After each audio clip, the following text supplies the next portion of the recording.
Vous pouvez dans le fil de discussion éventuellement dire d'où vous venez. Hein, ça permettra de voir en fait si Gilles Enseigne est principalement sur l'Île-de-France, la France ou un peu plus large. Et puis ben, on va démarrer.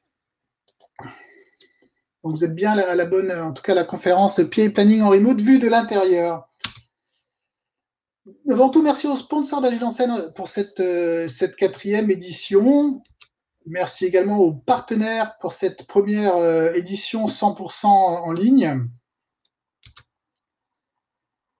Et surtout, bah, merci à vous d'être présents pour cette conférence. Pour ma part, je suis assez impressionné parce que c'est ma première conférence devant un public externe et aussi à distance, un peu seul et isolé derrière un bureau. Je vais en 45 minutes vous dire pourquoi avant j'avais des certitudes et pourquoi maintenant j'ai des convictions. Donc cette conférence, comme disait Koussaï, va se dérouler en deux temps. Il y aura un premier temps avec une présentation et un deuxième temps, bah, un échange où vous pourrez poser vos questions. Donc ce qui sera pas mal, c'est de les poser en effet en majuscule dans le fil de discussion. Elles seront plus faciles à retrouver. Et je vous propose bah, qu'on démarre. Donc je me présente, donc je suis Sébastien Pouilly, je suis un jeune RTE de 45 ans, donc Release Train Engineer, SAFE, au sein de la banque de détail France de la Société Générale. J'ai découvert l'agilité il y a 8 ans environ, le passage à l'échelle il y a à peu près 2-3 ans, et ça fait plus d'1 an maintenant que je suis sur le framework SAFE. Donc, que dire d'autre? J'ai 3 enfants à la maison, 5, 14 et 16 ans. Vous allez voir, ça a une importance dans le cadre de ce retour d'expérience. Et sans faire un cours safe, en prenant quelques raccourcis, bah, du coup, je suis responsable d'un train safe, donc le framework d'agilité à l'échelle. Ce train est composé de 70 personnes qui sont réparties sur 5 équipes. Et le PI Planning, comme vous le savez, est un des cérémoniaux clés qui va permettre sur 2 jours de s'aligner, de synchroniser les équipes sur des objectifs communs.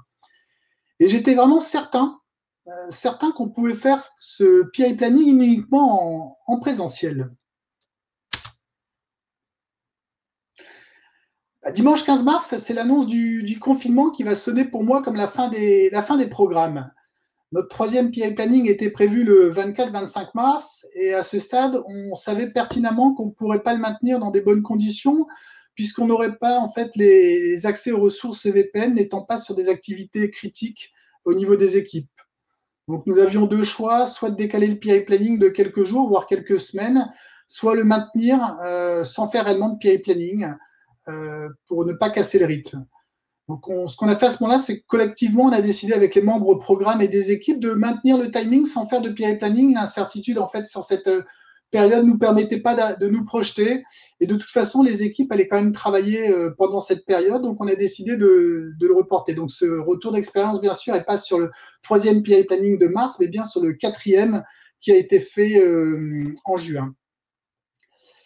Avant ça, je vais vous montrer une courte vidéo. Ça va vous donner un petit aperçu de ma conception d'un PI planning et de ce que j'ai imaginé en fait à l'annonce de ce confinement. Rassurez-vous, ce n'est pas très long.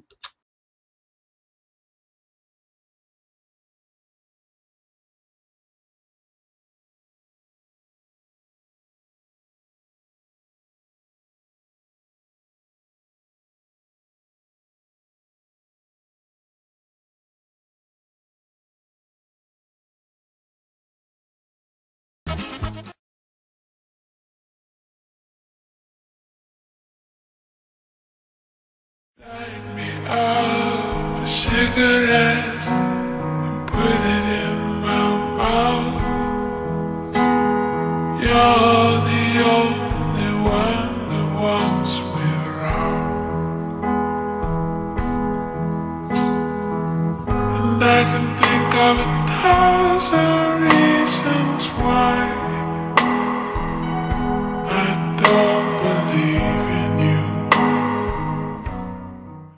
Alors je vous rassure tout de suite, hein, ça ne s'est pas passé comme ça, pas dans cette animation que j'ai fait avec les Playmo de ma fille. Et le retour d'expérience voilà, de ce quatrième planning en remote, donc qui s'est passé début juin, va être décomposé en 3 temps.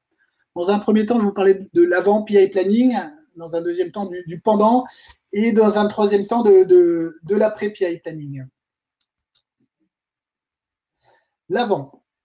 Bah, l'avant, c'est ça, c'est s'adapter pour maintenir cet événement. On a été beaucoup à se poser la question comment on allait le maintenir.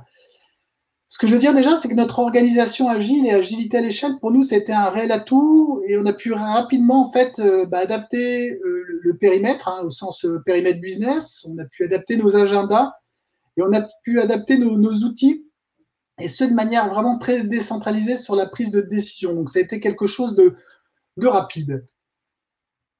Ce que vous voyez là sur l'écran, sur la gauche, c'est notre backlog de features et enablers qu'on avait cette veille de PI planning. Le backlog de features et d'enablers était prêt. On avait déjà des axes stratégiques qui étaient définis, partagés. On avait également fait ce travail de priorisation avec les product managers et également nos business owners. Et on avait donc la visibilité sur les priorités. Donc tout ce qui est en haut du tableau était prioritaire et évidemment ce qui était en bas moins prioritaire. Et du coup, ça a été assez simple d'alléger le périmètre des features et des enablers candidats en tenant compte de ce contexte qui allait être un peu particulier. Donc, on a pris tout simplement les priorités les plus fortes. On a laissé de côté ce qui était le moins important. On a pu le faire de façon très, très rapide sans repasser par un exercice complexe de priorité. Comme je vous le disais, on a aussi adapté les agendas. Donc, on a adapté les agendas. Donc, nous, on a fait un PI planning sur 3 demi-journées. Idéalement, on aurait dû le faire sur 4, mais nos sponsors voulaient déjà réduire un peu cette date-là, cette taille-là à l'origine. Donc, on l'a fait sur 3 demi-journées. 3 demi-journées pour tenir compte, en gros, des contraintes des équipes, des contraintes familiales, ceux qui avaient notamment des enfants. Donc, de le faire sur 2 jours pleins, c'était peut-être un peu compliqué pour maintenir l'équilibre familial. On l'a fait également, on a réduit les durées de présentation. Toutes les présentations de tout ce qui était modé business owner, les features candidates, les enablers, on les a réduits. On était d'habitude sur une demi-heure, 3/4 d'heure. On a réduit un quart d'heure pour essayer de garder lors de ces présentations en remote un exercice un peu plus simple. Très difficile en effet de rester 2 fois 30 minutes, 3 fois 30 minutes concentré. C'est beaucoup plus agréable sur des formats courts. Et en contrepartie, on a laissé plus de temps au team breakout. On a laissé à la fois plus de temps et on en a fait plus. On a pas mal échangé avec un ensemble de RTE interne et externe aussi. On parle maintenant en gros d'ajouter 40% de temps supplémentaire. Donc en tout cas, laisser plus de temps. Ça, c'est important. Donc nous, on l'a fait sur 3 demi-journées. Le PI planning de septembre, on l'a fait sur 2 jours entiers, toujours en gardant ces principes de présentation courte et de team breakout un peu plus long. Et j'accompagne demain un autre train où là, on va être sur 4 demi-journées. Donc, en fait, le format n'est pas forcément prédominant. Ce qui est important, c'est de s'adapter au contexte. Donc, que ce soit en demi-journée ou en journée pleine, en tout cas, d'adapter les agendas à cet exercice particulier. Le troisième point qu'on a dû adapter, c'est les outils. C'est comment dématérialiser tout ce qu'on a visuel en fait en présentiel. Donc, on a fait notamment, nous, un gros travail au niveau de Klaxoon. Hein, c'est ce qu'on a utilisé pour tout ce qui était Teamboard, Scrum de Scrum, vote de confiance. On a fait un gros travail avec les RTE en interne. Et puis, on a échangé aussi, j'ai échangé pas mal avec des RTE, des homologues dans différents groupes pour voir un petit peu quelles étaient les bonnes pratiques à mettre en place. Et on a fait aussi pas mal de séances de sensibilisation pour que les équipes puissent s'approprier les outils, donc avec les Scrum Masters, les Product Owners et avec les équipes pour que l'exercice soit le plus fluide possible. On a utilisé beaucoup d'outils qu'on avait déjà en interne. Donc, on avait en effet du Klaxoon. On avait aussi du Big Picture et du Jira pour tout ce qui était à la fois programme board et description des features enablers. Donc, on s'est appuyé sur des outils qu'on avait déjà. Et puis après, pour les échanges, du Skype, hein, et puis des espaces de partage sur les boards Klaxoon pour pouvoir déposer des messages. Que retenir de cette première partie de le avant? Ce qui s'est bien passé chez nous, c'est que du coup, en faisant un premier PI planning en remote en juin plutôt qu'en mars, c'est qu'on a eu beaucoup de temps pour s'adapter au contexte. Hein. On a eu du temps pour adapter à la fois le périmètre de notre backlog, hein, de ce qu'on avait embarqué, puis du temps aussi pour préparer les outils. Quelque chose que j'ai remarqué qui est intéressant, c'est qu'on a énormément partagé ce que j'ai dit juste avant avec l'ensemble de la communauté, que ce soit des RTE ou des agilistes, que ce soit en interne ou en externe, sur des expériences. Donc, on a énormément capitalisé pour avoir quelque chose d'assez adapté. Et puis, un point qui me paraît aussi important, bah, c'est d'avoir des équipes qui étaient très motivées et très engagées, qui ont rapidement pu travailler en amont pour valider et éprouver ce dispositif qu'on adaptait. Ce qui était par contre un peu plus dur, en tout cas dans notre cas, c'est qu'on bah, a clairement perdu la dynamique. On a perdu la dynamique d'un PI planning que l'on n'a pas fait. Donc on avait fait juste une très courte présentation des feature enablers pour le lancer, mais ça durait en gros 1 heure. Donc on avait perdu un petit peu cette dynamique qui était cadencée par les PI planning. Et puis, on avait quand même des inquiétudes. Alors, des Scrum Masters me l'ont dit avant, mais me l'ont aussi dit après. Ils m'ont dit, bah, Sébastien, en fait, on avait quand même des inquiétudes avant de le faire en remote sur notre capacité à être efficace et à y arriver. Donc, on avait quand même pas mal d'incertitudes avant de démarrer. Le pendant. Le pendant, ce qui était important, bah, c'était en effet de s'adapter en temps réel pour garder cette dynamique-là. Donc, le pendant, c'est vraiment pendant le PI planning à partir du moment où on démarre le matin et jusqu'à la fin où on commence à remballer le matériel. Et j'ai eu 2 constats sur ce pendant. Le premier constat, c'est qu'on a appris en marchant et en marchant vite. C'est-à-dire qu'à chaque fois qu'on avait une nouvelle évolution, un nouveau besoin, ben, on apprenait, puis on le faisait de façon courte, c'est-à-dire à l'échelle des 10 minutes, de la demi-heure, de l'heure, ou en prévision de la journée du lendemain. Et le deuxième constat, c'est qu'à chaque étape, à chaque marche, en effet, on adaptait. On adaptait les outils, on adaptait le timing, on a adapté un certain nombre de choses. Pour illustrer mes propos, je vais vous donner quelques exemples qui sont arrivés le jour J. Hein. Juste avant de démarrer, comme je disais, en fait, pour moi, tout était prêt un petit peu comme pour faire cette conférence. C'est-à-dire que je suis d'ailleurs dans le même endroit, je suis dans la chambre de mon fils. J'ai 2 écrans, j'ai une pieuvre, c'est quand même plus pratique qu'un casque. J'ai l'agenda qui était imprimé au mur. En fait, tout était prêt. Puis j'alternais entre chaise et ballon de pilates pour être capable de garder cette position assise. Donc tout était prêt, la conf était ouverte, les klaxons étaient prêts. D'habitude, en tant qu'RTE, quand je suis dans la salle de PI Planning, nous on fait tout en présentiel, hein, je passe mon temps à accueillir, je réceptionne le petit-déj, je finalise l'installation, il y a toute une partie logistique. Et puis là, je me suis dit, c'est un peu calme, c'est un peu trop calme par rapport à d'habitude. Et je me suis dit, pourquoi ne pas changer et mettre quelque chose d'accrocheur. Donc pour assurer un démarrage accrocheur, j'ai commencé à mettre des intros musicales à chaque demi-journée. Donc la première, c'était un petit peu improvisé. Et puis après, c'est devenu une recherche thématique, un gros travail de la cellule familiale d'arriver à trouver le bon morceau qui va introduire le deuxième jour. Donc on a démarré le premier jour avec Queen, le deuxième avec les Blues Brothers, Pink Floyd pour le troisième jour. On a terminé avec Europe. Donc c'était une programmation qui a été en plus très appréciée. Donc l'idée, c'était vraiment de donner en fait du dynamisme, de créer quelque chose pour lancer cette journée qu'on a beaucoup plus de mal à faire quand on est en remote que quand on est dans une salle plénière. Et puis en fait, au fil du déroulé, je me suis aperçu, donc ça c'est notre klaxon, hein, il me manquait quelque chose en fait. On avait bien une conf qui était prévue pour les plénières, des confs d'équipe, mais il me manquait une conf programme tout simplement pour échanger avec l'équipe programme, donc les SA, les product managers et moi-même sur notamment la partie management review. Donc j'ai rajouté une communication, donc j'ai adapté les moyens de communication directement lorsqu'on se rendait compte qu'il y avait un besoin. Et puis, on a adapté le timing. Alors, tout à l'heure, on avait parlé des agendas. Quand on est en présentiel, on arrive à avoir un exercice qui est presque parfait, c'est-à-dire à la minute près, les éléments s'enchaînent, les présentations se font, c'est très timeboxé, ça marche très bien. En remote, on s'est aperçu que la première demi-journée, notamment, les équipes commençaient à être un peu justes à la veille de la management review. Donc, on a dit, est-ce que vous avez besoin de 10 minutes? Donc, en fait, on se passait un certain nombre de messages pour ajouter du temps et adapter à ce que tout le monde est prêt. Ce qui est complètement différent quand on est en présentiel, puisqu'en présentiel, on peut rappeler les équipes. Donc, on a adapté aussi le timing et c'est quelque chose qu'on va continuer d'utiliser par la suite. Comme je vous ai dit, là, c'est des choses que j'ai adaptées en fait assez spontanément. Il y a aussi eu des besoins qui ont été émis par les équipes.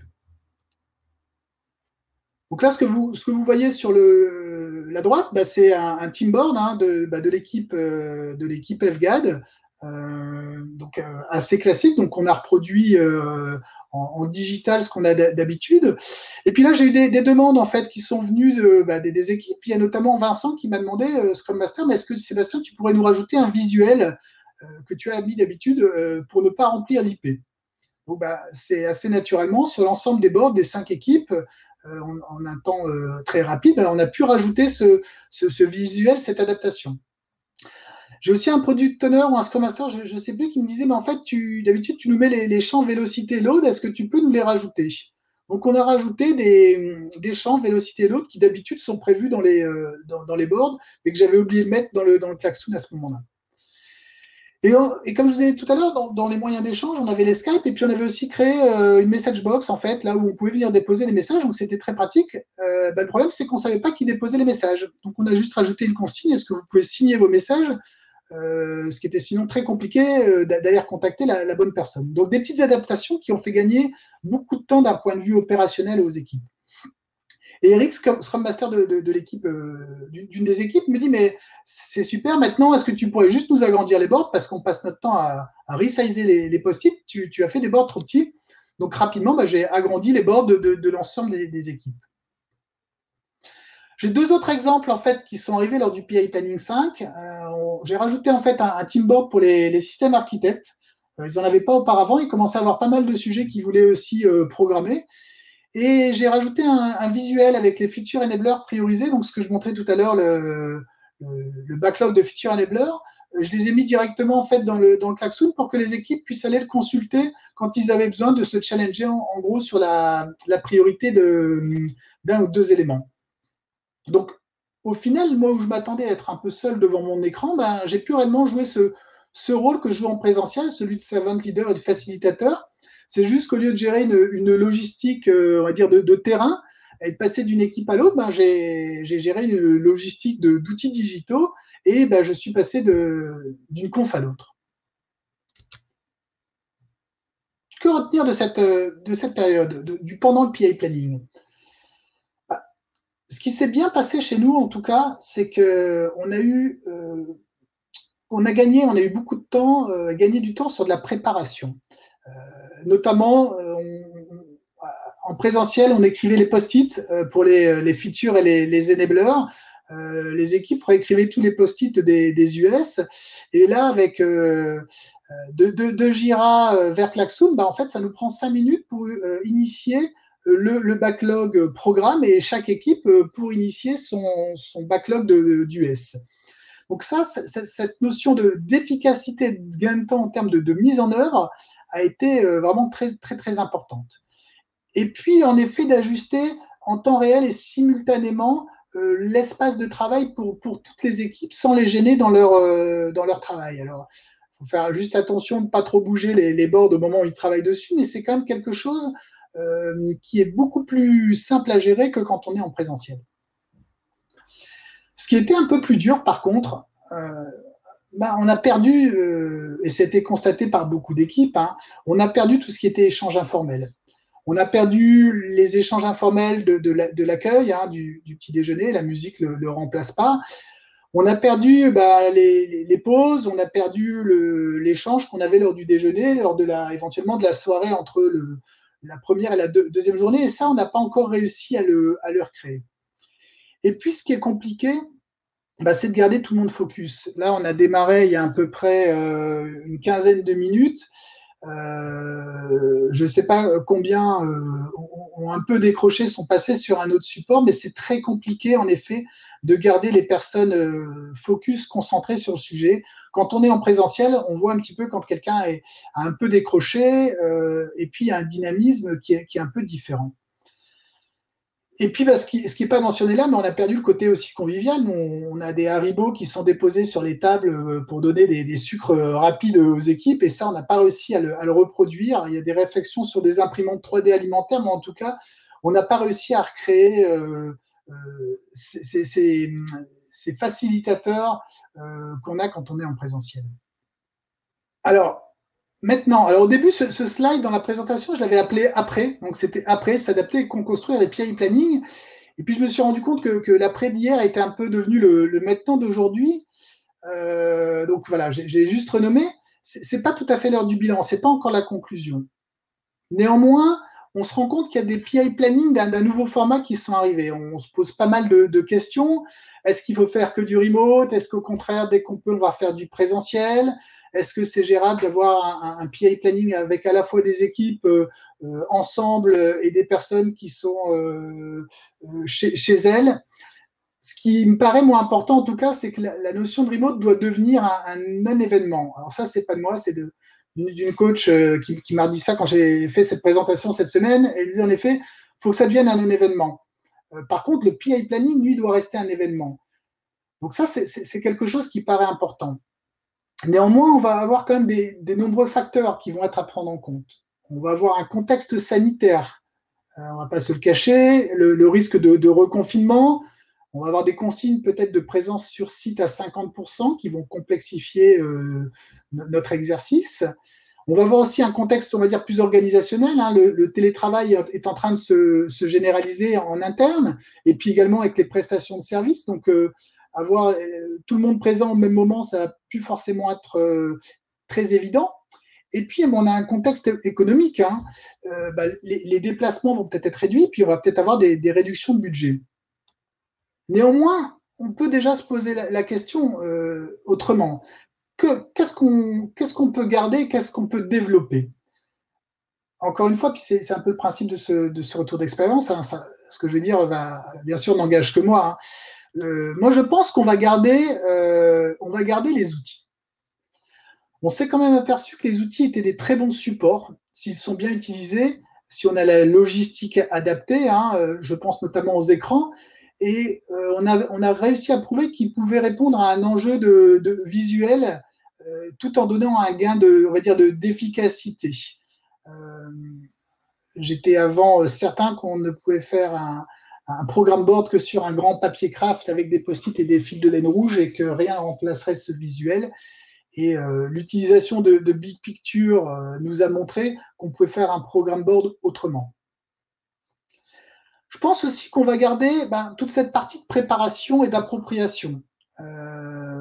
Pour préparer un événement en remote, on est beaucoup plus, en tout cas je trouve beaucoup plus vigilant et on fait beaucoup plus attention aux petits détails puisque s'il nous manque des choses, s'il manque une conf, si on a mal paramétré un outil que tout le monde n'a pas accès à l'outil, par exemple, de programme board, ça prend tout de suite une ampleur plus importante, alors que quand on est dans la salle, à partir du moment où on a réussi à rentrer sur le site, on a fait le gros du travail. Donc, je pense que la préparation, on va garder cette préparation aussi bien des supports que des contenus, notamment du programme backlog, d'avoir un programme backlog qui va être encore plus adapté à ce mode de fonctionnement. Et je pense qu'on va aussi garder l'échange. Safe parle de Gossi, donc d'échange avec les différentes communautés, qu'elles soient internes ou externes. Et puis peut-être, c'est ce que j'ai pas mal fait pendant cette période de confinement, on va passer 30 minutes à échanger avec des homologues ou d'autres personnes dans différentes entreprises pour regarder ce qu'on pouvait se partager. Moi, j'ai vraiment eu ce sentiment de partager beaucoup plus qu'on le faisait habituellement. Qu'est-ce qu'on va développer maintenant? J'aimerais bien, en tout cas, moi, qu'on développe alors, pas faire de la vidéo et du cinéma, mais qu'on développe l'usage des webcams, qu'à défaut d'être ensemble, on puisse réintroduire un peu de visuel, un peu de non-verbal. C'est vrai que c'est très difficile quand on fait une présentation de se retrouver soit devant une photo sur le Skype ou parfois même juste un icône noir avec le nom. C'est quand même beaucoup plus agréable, notamment quand le speaker est sur sa partie, de le voir présenter. C'est pas encore vraiment acquis, mais pour moi, ça me paraît important. On va aussi développer la logistique, la logistique à la maison, et puis aussi la logistique sur son lieu de travail, puisque il est possible aussi, en effet, de se retrouver à faire un PA planning en remote, soit de chez soi, entre guillemets, soit sur son bureau. Donc, comme je disais, moi, j'ai investi, on va dire, dans un écran 21 pouces supplémentaire pour avoir des bonnes conditions, pour être à la fois sur de la visualisation et sur de la préparation. Mon fils a eu la chance d'avoir un bureau plus grand pour que je puisse travailler. Il reste plus que la chaise à acheter. Mais en effet, la logistique va être importante pour qu'on puisse travailler dans des bonnes conditions quand on aura une partie des équipes qui sera pas sur site. Et ben, ce qu'on va développer aussi, ce que je disais tout à l'heure, ce qui manquait un petit peu, c'est comment créer le lien social. Hein.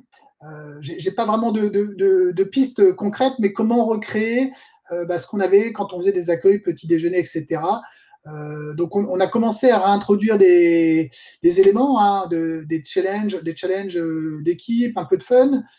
Certains en effet déposent les photos qu'ils ont pris lorsqu'ils étaient en remote ou des éléments plus personnels. Et c'est un élément qui va être important pour garder cette dynamique. Et juste avant de passer sur la suite, je vais reprendre un élément qui m'a paru important. C'est Martha qui avait mis un commentaire sur un des posts quand on avait communiqué sur notre 5e PI Planning. Elle avait dit en fait ce qui est important, c'est sous forme d'hashtag, je vais un peu le reformuler, mais c'est de tout faire pour créer un événement sécurisant et de confiance. C'est réellement ce qu'on essaie de faire. Alors en tant qu'RTE, puis au sens large en tant qu'équipe, c'est créer cet environnement sécurisé et confiant, comme on le crée quand on est dans la salle et qu'on accueille l'ensemble des personnes. Que retenir de ce maintenant et qui est de plus en plus illustré par les PI planning qui se sont faits depuis. Je pense qu'on va continuer en effet à développer et à s'appuyer sur des outils pour dématérialiser les visuels qui sont clés, qui sont importants. On va essayer de le faire avec le plus de simplicité, mais en tout cas, on va continuer à travailler là-dessus.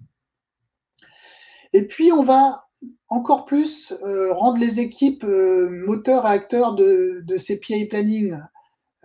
C'est clair que sur les premiers, le RTE a joué un rôle important puisqu'en fait, il a créé cet environnement de travail. Maintenant, ce qui est important, c'est que les équipes puissent le redévelopper comme quand on arrive dans la salle, tout est bien préparé, mais les équipes vont bouger les panneaux, réajuster leur espace de travail. Donc, en fait, vraiment de se l'approprier. Et ce qui paraît plus dur hein, aujourd'hui, en tout cas, je l'ai dit, mais je le rappelle, c'est cette difficulté de recréer ces échanges informels. Et là, dans la discussion qui va suivre, c'est très important de donner des partages et des inputs là-dessus, puisque ça va être un enjeu qui va être important pour la suite. Et puis évidemment, s'adapter à ce contexte sanitaire, économique et organisationnel qui va limiter le présentiel. Nous, on pensait faire notre PI planning de septembre dans la salle. On a dû 3 semaines après revenir en arrière. Donc, ce qui va être important, c'est d'avoir un plan A et un plan B et de pouvoir facilement switcher pour qu'à l'inverse, si on nous donne le go pour le faire, de pouvoir se retrouver. En conclusion,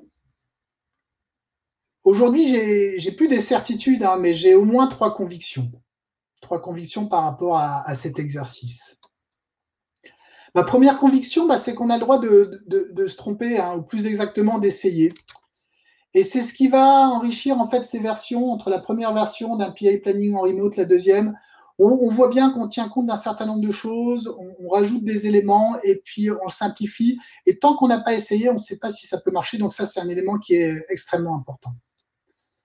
Ma deuxième conviction, c'est qu'on va commencer à voir ces changements comme des opportunités plus que des contraintes. Je vous avoue que le 15 mars, j'étais pas dans cet état d'esprit. Hein. Mais on va vraiment le voir comme des opportunités parce qu'on y a déjà vu beaucoup de bénéfices. Et un des premiers, typiquement, c'est de dématérialiser un ensemble de supports. Et on s'est aperçu qu'en le faisant, ça simplifiait grandement le travail. Et ma troisième conviction, c'est de capitaliser en fait sur ce qu'il y a de bon dans cette expérience hein, quand on se retrouvera en présentiel. Tout à l'heure, j'ai parlé de plan A et de plan B, mais c'est de se dire quand on se retrouvera tous ensemble, il y a quand même des choses dans ces PI planning en remote qui sera important de récupérer. Comme disait tout à l'heure Goussay, en effet, l'échange continue. Hein, je vais pouvoir maintenant regarder un petit peu le fil pour reprendre un petit peu vos impressions, questions, éclairages. Je vais juste passer sur le slide d'après pour ceux qui doivent partir éventuellement un tout petit peu plus tôt pour partager en effet sur le rôti. Donc, je ne sais pas si le lien est envoyé dans le fil de discussion. L'objectif, en effet, c'est de savoir si vous avez bien investi votre temps. Le rôti, c'est assez classique. 1, c'est pas du tout. 2, c'est bof. Oui, c'est en effet comme prévu. 4, c'est oui, même plus. Et 5, c'est au-delà de mes attentes. Donc, vous pouvez le remplir en séance ou après. Et puis, je vais prendre maintenant, me remettre sur la partie fil de discussion pour pouvoir aller prendre les questions. Alors, votre expérience dans la gestion du temps. Ce que je disais, c'est qu'on a eu, moi j'ai 3 expériences de PI planning sur la partie agenda. Une qui est sur 3 demi-journées, idéalement il aurait dû être sur 4, hein, mais il y avait déjà des petites réductions à l'époque de dire mais ça peut se raccourcir. Hein. Un sur 2 jours entiers et celui qui va s'annoncer dès demain sur 4 demi-journées. Ce que je disais, c'est que je pense qu'il n'y a pas forcément de bon et de mauvais formats. Moi, je vais préférer des PI planning sur 2 jours à partir du moment où on n'a plus les contraintes, on va dire, d'écoles fermées, etc. Puisque à partir du moment où les écoles sont fermées, là, on a des enfants à la maison, donc en effet, là, je serais plutôt sur de la demi-journée. Mais à partir du moment où on est dans des conditions comme, on va dire, en juin, ou là, en ce moment, en septembre, je privilégierais de faire ça sur 2 jours pour garder cette dynamique. Après, sur le timing, en effet, ça me paraît important de l'ajuster. Comme ce que je disais, c'est des présentations plus courtes, des team breakout plus longs et de prévoir des pauses formelles alors qu'on ne le fait pas et de s'autoriser des changements de timing en cours de PI. Y a-t-il eu des impacts sur le vote de confiance? Oui, il y a eu des impacts. Il a été plus bas, c'est le plus bas qu'on ait eu. On est tout juste à 3. Pas trop par rapport à l'exercice en lui-même. Hein. C'est pas par rapport au fait de faire un PI planning en remote, parce qu'en fait là, on a réussi à être aussi efficace, voire plus efficace dans les sujets. Pardon. Mais c'est réellement dans ce qui va nous arriver demain. On parle pas mal d'un certain nombre de potentiellement cas Covid, de reconfinement. Donc c'est plus la façon dont ça va s'exécuter, se dérouler qui a fait baisser le vote de confiance plutôt que l'exercice en lui-même. Ouais. Autre question d'Olivier. Sur le fond, sur quel type de transformation travaillez-vous? Sur quelle chaîne de valeur? Quels sont vos enjeux clés? Alors, le train sur lequel je travaille, c'est un train sur la partie gestion documentaire, qui a été fortement éprouvé puisque on est sur tout ce qui est scanner en agence et puis comment dématérialiser un certain nombre de choses en agence. Donc clairement, en mars, quand le confinement a été annoncé, il y avait un très gros enjeu pour dématérialiser un maximum de supports qui sortent encore habituellement sur des imprimantes et pouvoir être envoyés aux conseillers. Donc on est vraiment sur un train qui a pour but d'améliorer l'efficacité en agence et en centre du traitement d'un ensemble de documents. Typiquement, quand vous arrivez, vous faites un prêt bancaire, vous arrivez avec 40 documents, ça doit être scanné dans la minute. Donc c'est très opérationnel comme activité sur ce train gestion documentaire. Alors, une question, Yann. Est-ce que tu as des idées d'énergie qui ont bien fonctionné ou pas en full remote? Alors, la musique, c'est quelque chose qui plaît bien. Alors, nous, on a du Skype, on ne peut pas passer de son, donc je mets mon téléphone, mais c'est quelque chose qui plaît bien parce qu'en fait, pendant 5 minutes, les gens arrivent sur une ambiance musicale. Je voulais le faire ici, mais ça me faisait trop de choses à penser en même temps. Mais ça crée quelque chose. Il y a un challenge derrière avec par équipe pour trouver le titre et le chanteur. Donc ça marche pas mal. Et puis j'ai testé sur Klaxoon de créer une œuvre en post-it. Donc ça a été assez intéressant. Donc essayer de recréer des choses en fait qu'on fera en physique. Donc ces deux-là marchent plutôt pas mal. L'œuvre en post-it, j'avais publié là-dessus. C'était assez intéressant. Les gens sont impliqués. Alors une autre question de Victor. Comment réussir à identifier les adhérences et les risques quand on est à distance? De la même façon en fait que quand on est en présentiel, hein, les adhérences, donc nous on utilise Big Picture, mais on pourrait le faire aussi sur n'importe quel outil. Certains l'ont fait sur Klaxoon, ceux qui n'étaient pas encore passés sur Big Picture. Donc on les identifie de la même façon avec des liens entre les features et les enablers. C'est un peu moins visuel que du fil rouge. Par contre, c'est plus simple à gérer, on en perd moins. Et puis pour les risques, on a un programme risque qui est fait soit sur Klaxoon si c'est pas outillé. Et nous, on le fait sur Big Picture. Donc, le fait d'être en remote ne change rien à ça. Au contraire, c'est peut-être parfois plus facile de remonter les éléments parce on peut être plusieurs à travailler sur les outils dans l'équipe. Donc on garde les mêmes méthodologies que propose Safe, on les dématérialise juste avec les outils. Alors, en ce qui concerne les KPI, quels sont les types de KPI que vous suivez, que vous mesurez en remote? Alors, déjà, quand on était en présentiel, on suivait, nous, uniquement, pour l'instant, la prédictabilité. On s'accrochait qu'à ça. Et on avait rajouté un certain nombre d'OKR, mais qui étaient plutôt sur des résultats, sur les temps de traitement, les indisponibilités de système, etc. Donc, on les a mesurés, on a gardé les mêmes éléments, sauf si derrière KPI, il y a autre chose. Et puis sur les business objectives, on a gardé en fait la même façon de faire. On les a juste simplifiés en les faisant dans un Excel partagé plutôt que positionné sur les bords de papier. Mais en tout cas, ça n'a rien changé le fait de passer en remote. Mais je ne sais pas trop ce qu'on met derrière KPI dans cette question-là. Alors, une question de Mélissa. Comment vous avez programmé la phase d'Anadapt? Alors déjà, ça a été un bon exercice parce qu'au niveau du train, pour essayer d'économiser un peu de temps, on nous avait dit mais on va peut-être plus faire l'Inspect and Adapt. Et là, l'Inspect and Adapt a retrouvé tout son intérêt. Et donc, on l'a refait en full remote. Sur la partie des PI System Demo, ça change pas grand-chose puisqu'on le faisait déjà en partageant des écrans de façon partagée. Sur la partie partage des métriques, on n'a pas eu trop de changements. C'est plus sur la partie problem solving où on a utilisé un template Klaxoon pour faire l'exercice avec la belle arête de poisson. Et pour le coup, ça s'est beaucoup mieux passé que quand on l'avait fait la première fois en présentiel.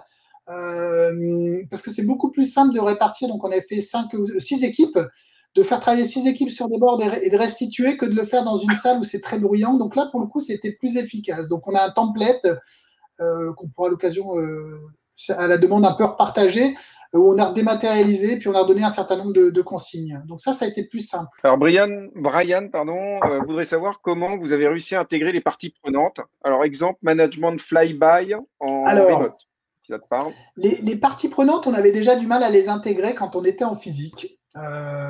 Nos amis architectes et sécurité, notamment, c'était un peu compliqué.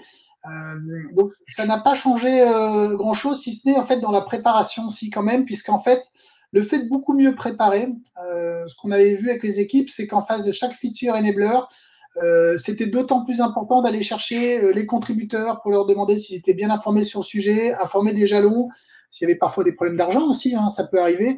Donc on les a pas forcément plus intégrés dans la présentation, même si c'était plus simple de venir se connecter, puisque quand on fait en présentiel, nous, on n'avait aucune conf, donc c'était vous venez sur place où vous ne voyez rien. Donc certains ont pu se connecter, mais c'était plutôt dans la partie préparation. Alors, une question de Stéphane. Alors, bien sûr, nous ne visons personne. Comment as-tu géré, identifié les dormeurs qui regardaient plus Netflix que participer au PI, et comment as-tu géré la situation pour apporter de la dynamique qui est plus compliquée en remote? Ouais. Quand je disais que les gens étaient engagés, et impliqués, c'était réel. Et je pense individuellement, tout le monde est vraiment engagé et impliqué. Donc pour le coup, je pense pas qu'on ait eu des personnes qui ont complètement décroché, qui se sont allées faire autre chose, vider une machine ou regarder Netflix. C'était plutôt de voir en fait comment les personnes étaient arrivées à travailler en même temps sur un board Klaxoon, etc., se répartir le travail là. En tant qu'RTE, au sens large de l'équipe programme, je me suis aperçu aussi que c'est plus difficile d'avoir les gens intégrés. Il y a quelqu'un qui peut s'absenter sur une réunion, etc. Donc ça, je le vois à mon niveau. Et au niveau des équipes, un Scrum Master m'a remonté le point et m'a demandé en fait comment on pouvait faire. Donc c'est plutôt d'essayer au sein d'une même équipe, commencer un peu à répartir en 2-3 groupes pour que les gens puissent participer, être actifs. Mais c'est la même chose que quand on est dans la salle. Hein. On en a qui décrochent sur le téléphone ou qui sont tout simplement ailleurs Donc, c'est plutôt d'arriver à les embarquer sur des sujets en tant qu'acteurs. Combien y a-t-il de personnes pendant vos PI et sur combien de PI vous intervenez? Alors, sur mon train historique, gestion documentaire, on est 70. Alors, on a perdu un petit peu de monde avec le confinement au sens budgétaire, hein, bien sûr, du terme. Donc, on doit être à une cinquantaine de personnes. Donc, on est encore, c'est encore assez important avec 5 équipes. Et alors, je devrais normalement en avoir qu'un train, puisqu'un RTE est dédié à 100%. Là, j'accompagne un deuxième train qui a fait son PI planning en juillet. Moi, j'étais pas là. Et donc, il démarre demain. Donc, j'en ai deux. Mais c'est assez exceptionnel. Et là, à l'Inspect and Adapt qui a eu lieu ce matin, on était 50. Je pense qu'on doit être à peu près 70, sachant que ça va grossir normalement d'ici la fin d'année. Donc, on est ce que j'appelle, moi, on est des petits trains à l'échelle de Safe. Des petits trains et en plus, on est localisé principalement, donc on n'est qu'en France, il y a un peu de centres de service, donc on n'a pas des problématiques de fuseaux horaires différentes ou notamment d'échanges en anglais, etc. Donc c'était pour ça que nous, c'était la première fois où on faisait du remote, parce que d'habitude, on n'était que en présentiel. Berthe, alors tu as peut-être déjà répondu à la question pendant ta présentation, mais comme il nous a rejoint un petit peu tard, il souhaiterait savoir si tout le PI planning était fait dans le même board Klaxoon et si, à ton avis, si jamais la contrainte sanitaire disparaissait, ce qu'on espère tous, est-ce que tu penses que les équipes souhaiteront revenir au format Alors présentiel? oui, on fait tout dans un même board Klaxoon. C'est beaucoup plus simple en fait pour quand on passe d'une équipe à l'autre. Sauf ce que je disais, la partie programme board, on était déjà sur Big Picture, donc le module d'Atlassian connecté à Jira. Et oui, on comptait se retrouver en septembre en présentiel, puisqu'en fait, quand j'étais revenu de congé, je demandais aux équipes, mais qu'est-ce que vous pensez? Est-ce que vous voulez qu'on le fasse en distance ou qu'on se retrouve? Et tout le monde me disait, maintenant, il faut qu'on se retrouve. On ne s'est pas vu depuis mars. Il faut qu'on se retrouve tous ensemble. Donc, on a eu des consignes qui allaient dans le sens inverse. Mais en effet, décembre, on espère se retrouver dans la salle. On a une salle qui fait 2 terrains de tennis qui était complètement réadapté une ancienne salle de tri. Donc, on a hâte de se retrouver. Et par contre, on gardera les outils dématérialisés. On aura des écrans un peu plus grands pour garder le programme board et les team boards, notamment en mode dématérialisé. Soël, tu souhaiterais savoir l'intérêt des PI planning si on n'est pas en safe. Ouais, je pense on n'appellerait pas ça forcément un PI planning, mais on a intérêt à un moment donné à se retrouver tous ensemble pour se synchroniser, s'aligner de façon transparente sur des objectifs. Donc oui, après s'appuyer sur l'agenda de Safe, c'est aussi intéressant. On se posait la question, nous, si on descend en dessous des 50 personnes et s'il n'y a plus autant d'adhérence, ce qu'on ferait. Et en effet, on garderait un certain nombre de bonnes pratiques, que ce soit le PI planning, les scrum de scrum, les points de synchronisation, les démos.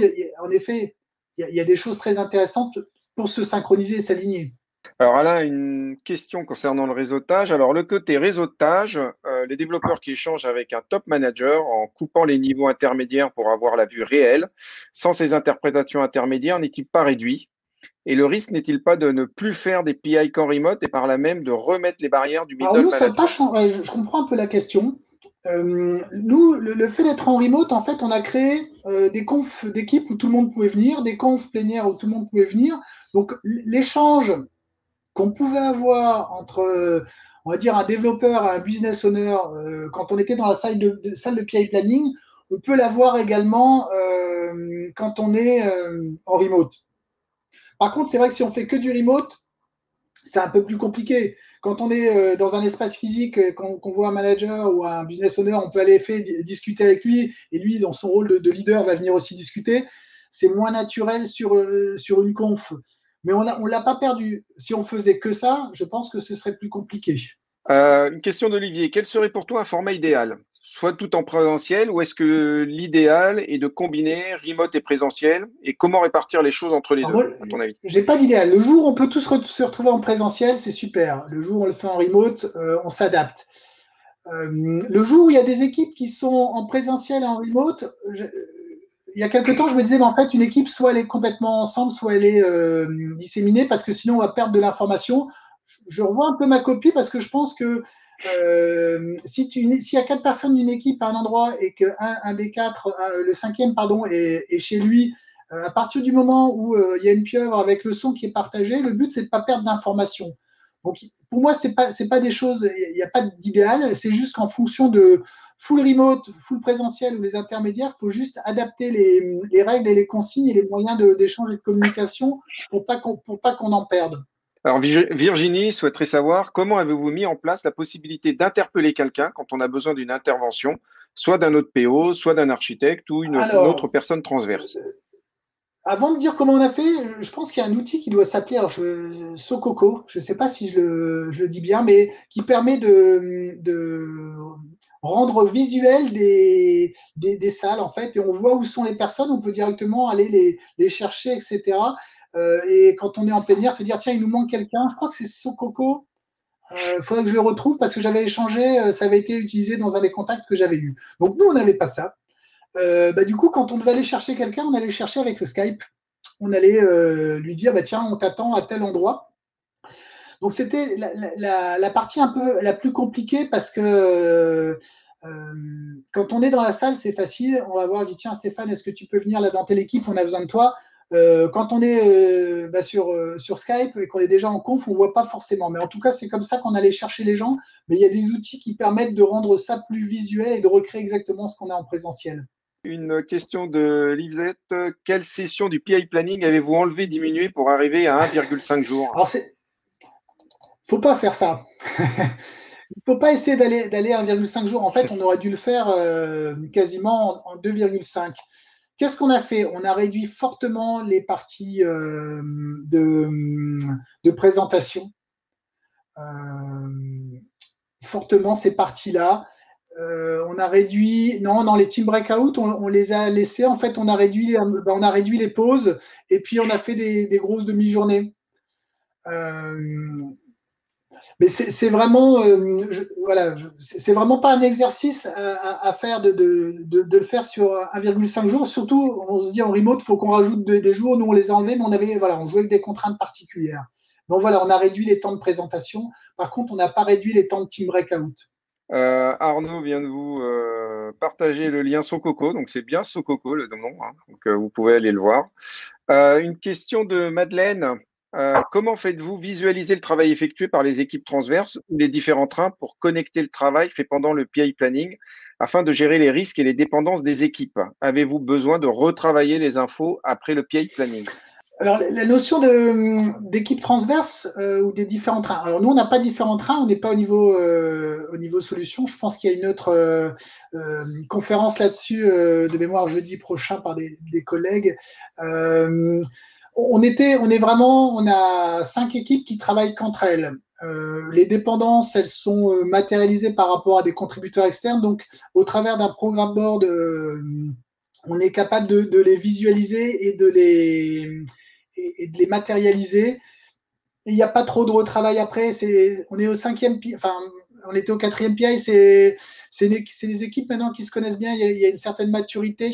Donc, il n'y a pas de retravail après. Et il n'y a pas de retravail parce on fait directement dans les outils qui vont servir après au pilotage, notamment pendant les scrum de Scrum. On a une question de Moez. Est-ce faisable pour des personnes qui ne se sont jamais rencontrées avant de faire comme ça un PI faisable, du oui, safe en parce que remote? certains l'ont fait. Hein, malheureusement, on a des gens, nous, dans les équipes qui sont arrivés, qui ont été intégrés dans les équipes, que ce soit dans notre centre de service ou dans les équipes en prestation ou en interne. C'est faisable. C'est bien sûr loin d'être idéal, surtout que parfois on ne sait même pas que la personne est arrivée. Si maintenant ça devait un peu se généraliser, je pense qu'il faut faire un welcome pack quand même, c'est-à-dire de prendre le temps d'aller rencontrer les personnes. C'est ce que je fais indirectement. C'est peut-être un bon exemple sur le nouveau train que j'accompagne. J'ai vu personne en fait. Je suis le RTE, mais j'ai vu personne, donc je prends une demi-heure pour appeler. Alors, pas forcément tout le monde, parce que 70 personnes, ça va être un peu long, mais des gens, soit des Scrum Masters, Product Owners, donc il faut recréer quelque chose et peut-être le formaliser, lui donner un pack de bienvenue avec tout le contexte d'outillage notamment. Merci pour cette opportunité de partager.